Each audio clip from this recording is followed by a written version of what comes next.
16 বছর ফুল দিছেন, এখন আর ফুল দেওয়ার দরকার নাই। আপনি ফুল দেওয়ার আসছেন কেন? আপনাদের নেতৃত্ব পালাইছে। এই 15 আগস্ট নিয়ে আমার জীবদ্দশায় যে নাটকগুলো আমি দেখেছি সেগুলো নিয়ে একটু কথা বলতে চাই। নাটকগুলি কি ছিল? আমি যখন প্রথম সাংবাদিকতা শুরু করি তখন ছিল এরশাদের আমল, 1988, এবং তখন এটা নিয়ে তেমন কোনো মাতামাতি হতো না এবং তেমন কোনো বাধা দেওয়া হতো না।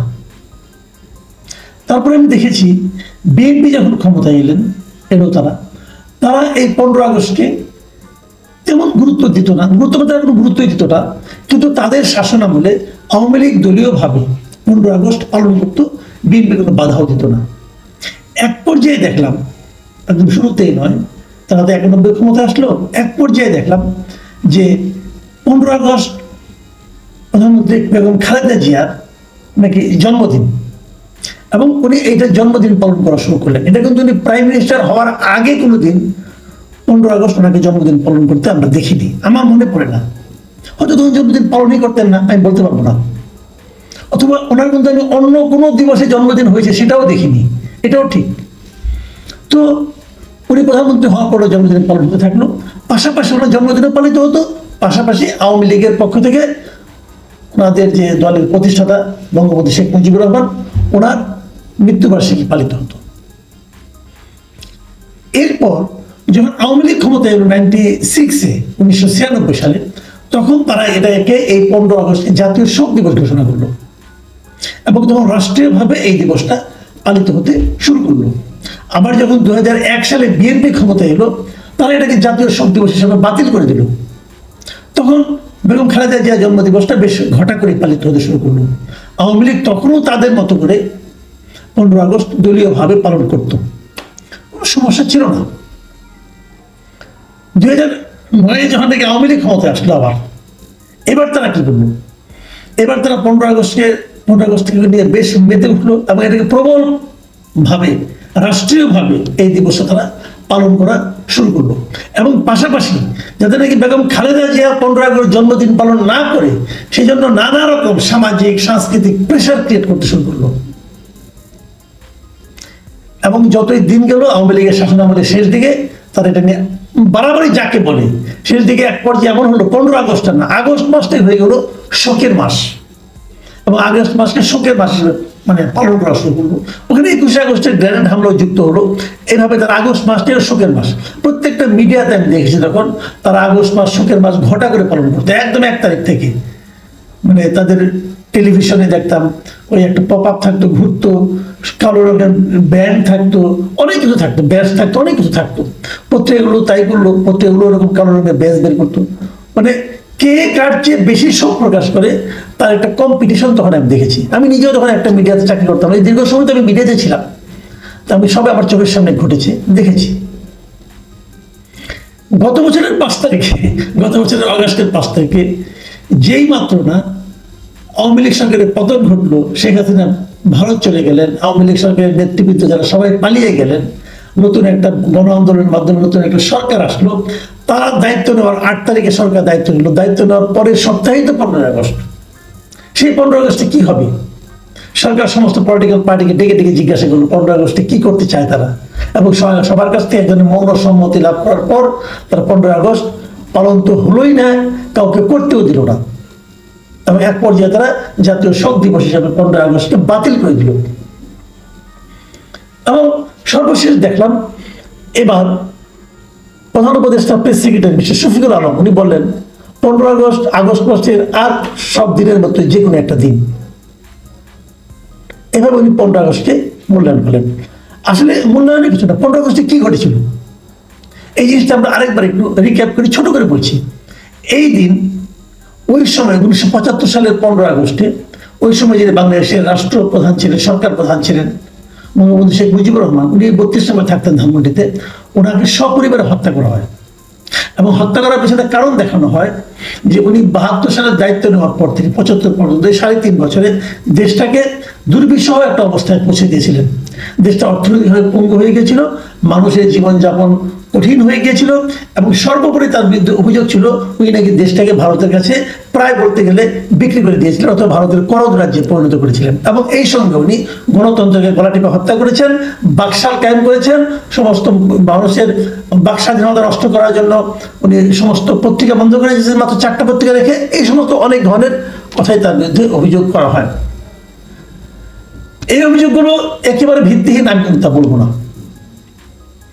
এই অভিযোগ যখন তার বিরুদ্ধে উত্থাপন করা হয়, এগুলিকে আপনি খণ্ডন করতে পারবেন না। এগুলি ঘটনা কিন্তু অসত্য নয়, আমি নিজেও বলছি অসত্য নয়। কিন্তু এইগুলি সত্যতা মেনে নেওয়ার পরেও বঙ্গবন্ধুর জীবন তো 72 থেকে শুরু হয়নি,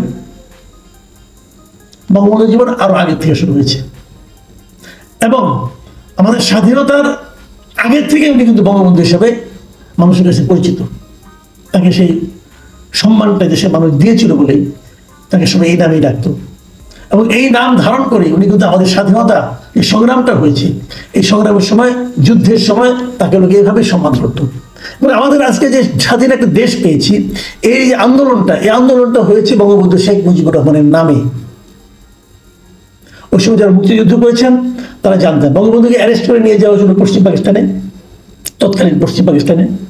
পাক বাহিনীর লোকেরা, পাকিস্তান শাসক যারা ছিল ইয়াহিয়া খান, তারা ওনাকে অ্যারেস্ট করে নিয়ে গিয়েছিলেন, এবং এই যুদ্ধের 9 মাসই উনি ওখানে বন্দী অবস্থায় ছিলেন।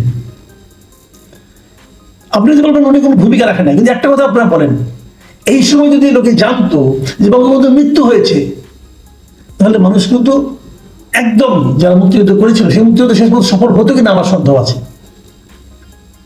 সবাই কিন্তু ওনাকে সামনে রেখে, ওনার নাম, ওনার কর্মকে হৃদয়ে ধারণ করে সবাই কিন্তু মুক্তিযুদ্ধ করেছেন। সেই হিসেবে আমি বলবো বাংলাদেশের মুক্তিযুদ্ধের যে মহানায়ক উনি বঙ্গবন্ধু শেখ মুজিবুর রহমান। তারপর অনেক কিছু ঘটেছে, উনি শাসক হিসেবে ব্যর্থ ছিলেন, এটা আমি নিজে মনে করি। কারণ ওনার আমলে 74 সালে দুর্ভিক্ষ হয়েছিল, আমি তখন 8ম শ্রেণীতে পড়ি, আমার অনেক কিছু মনে আছে। সেই দুর্ভিক্ষের সরাসরি ভুক্তভোগী আমার পরিবার। আমরা অনেকবার না খেয়ে থেকেছি, আমরা আটার জাও খেয়ে জীবনযাপন করেছি, আমি নিজে। অন্যদের কাছ থেকে আমার শুনে কথা বলতে হবে না, আমি দেখেছি বঙ্গবন্ধুর কুশাসন সাধারণ মানুষের মধ্যে কি বিপর্যস্ত করে তুলেছিল মানুষের জনজীবন, সেটা আমি দেখেছি ভাই। আমাদের জীবন ছিন্ন ভিন্ন হয়ে যাচ্ছিল প্রায়। তো সেগুলো আমি দেখেছি, তার যে কুশাসন, সেজন্য আমি মনে করি এই 75-এর 15 আগস্টে এই অভ্যুত্থান না ঘটলেও 2 দিন আগে অথবা পরে ওনাকে যেতে হতো। কিন্তু তাই বলে ওনার কুশাসনের কারণে 75-এ যে হত্যাযজ্ঞ, একটা পরিবারে যে বঙ্গবন্ধু পরিবারকে, তার পরিবারের শিশুকে, নারীকে, নববধূকে, প্রেগনেন্ট মহিলাকে এই যে নির্বিচারে হত্যা করা, এটাকে জাস্টিফাই করা যায় না, কোনো অবস্থাতেই জাস্টিফাই করা যায় না। অনেকে বলবেন এটা কোলেটারাল ড্যামেজ, বলতে পারেন ভাই, আমি এটাকে জাস্টিফাই করতে পারি না। কাজে 15 আগস্টকে গ্লোরিফাই করার কোনো সুযোগ নেই। এখন কি হচ্ছে, যারা বঙ্গবন্ধুকে ভালোবাসেন তারা কি 15 আগস্টে বঙ্গবন্ধুর জন্য একটু শোক প্রকাশ করতে পারবেন না? পারবেন না। আমাদের বর্তমান প্রেস সেক্রেটারি বলেছে যদি কেউ এরকম শোক প্রকাশের কর্মসূচি নেয় তার বিরুদ্ধে আইনানুগ ব্যবস্থা নেওয়া হবে। কি হয়েছিল 15 আগস্টের আমরা কি দেখলাম আজকে সারাদিন? ওর সামনে ট্রাক রেখে উচ্চস্বরে সাউন্ড বক্স লাগিয়ে ডিজে পার্টি করা হয়েছে, গান বাজানো হয়েছে বঙ্গবন্ধুর 32 নম্বরের বাড়ির সামনে। বঙ্গবন্ধুর 32 নম্বর বাড়িটা গত বছর ভেঙে দেওয়া হতো, গত বছর ফেব্রুয়ারিতে।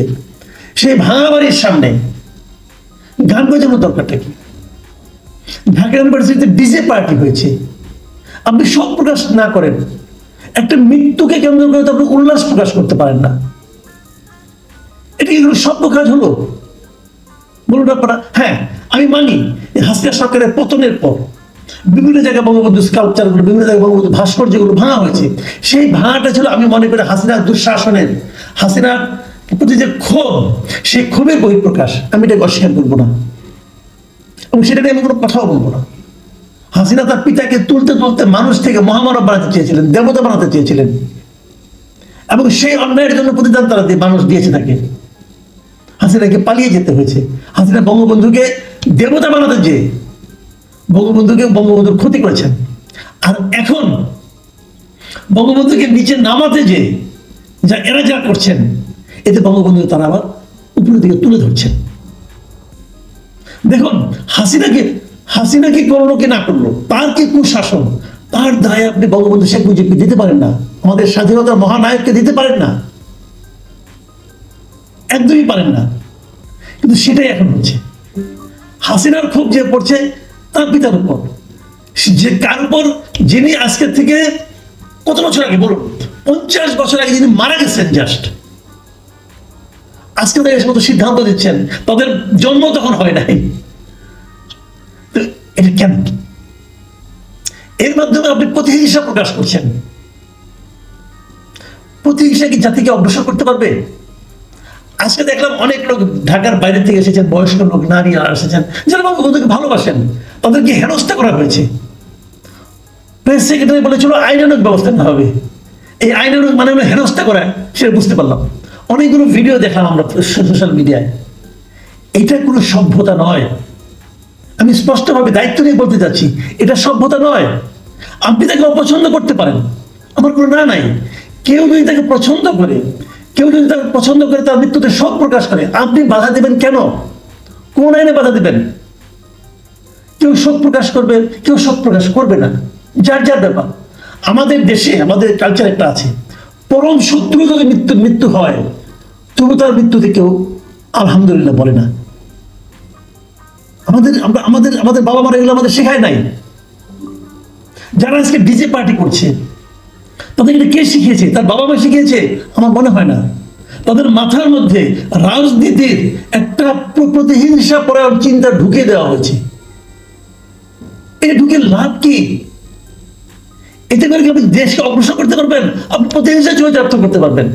দেখলাম একটা পত্রিকা পড়লাম, একটা কমেন্ট পড়লাম বিবিসির একটা রিপোর্টে, যে সূর্য সেনা হলে একজন স্টুডেন্ট বলেছে যে প্রতি বছর অগাস্ট মাসে ছাত্রলীগের ছেলেরা তাদের যেরকম টর্চার করতো, সেই টর্চারের প্রতিবাদ হিসেবে তারা আজকে এটা করছেন। তো এটা করে আপনি তো তাদের পর্যায়ে নিজেকে নামাই নিয়ে গেলেন। তার সঙ্গে আপনার পার্থক্যটা কি থাকলো? আপনি আপনার পিতাকে জিজ্ঞাসা করে দেখেন, গ্রামে যে আপনার বাবা থাকে তাকে জিজ্ঞাসা করে দেখেন যে শেখ মুজিবের মৃত্যুর দিন আমরা ডিজে পার্টি করেছি, দেখবেন উনি খুশি হবেন না। এটা ভদ্রতা নয়। আমার কথা হলো কি, বঙ্গবন্ধুকে আপনি অপছন্দ করতে পারেন, করেন, কিন্তু তার মৃত্যু দিবসে এই লাইন লাপ্পার নাশ করে আপনি নিজেকে কোথায় তুলছেন? আমার মনে হয় এই সমস্ত ব্যাপারে জাতিকে আসলে একটা মানে ইয়াং জেনারেশনকে একটা দিক নির্দেশনা দেওয়া দরকার। এবং এই জন্যই কিন্তু ডক্টর ইউনূসকে আমরা চয়েস করেছিলাম। উনি হয়তো সবার শ্রদ্ধেয় হবেন, সবাইকে ঐক্যবদ্ধ করতে পারবেন, সবাইকে বোঝাতে পারবেন যে ঝগড়া প্রতিহিংসা এগুলো কোনো সমাধান নয়। দেশকে অগ্রসর করতে হলে সবাইকে ঐক্যবদ্ধ করতে হবে। সেই ঐক্যের বাণী ওনার মুখে শুনতে চেয়েছিলাম, কিন্তু ওনার প্রেস সেক্রেটারি সেটাকে মানে মারামারির পর্যায়ে নিয়ে গেছেন। খুবই আনফর্চুনেট, খুবই দুর্ভাগ্যজনক। প্রিয় দর্শক, এখন এ পর্যন্তই। আল্লাহ হাফেজ।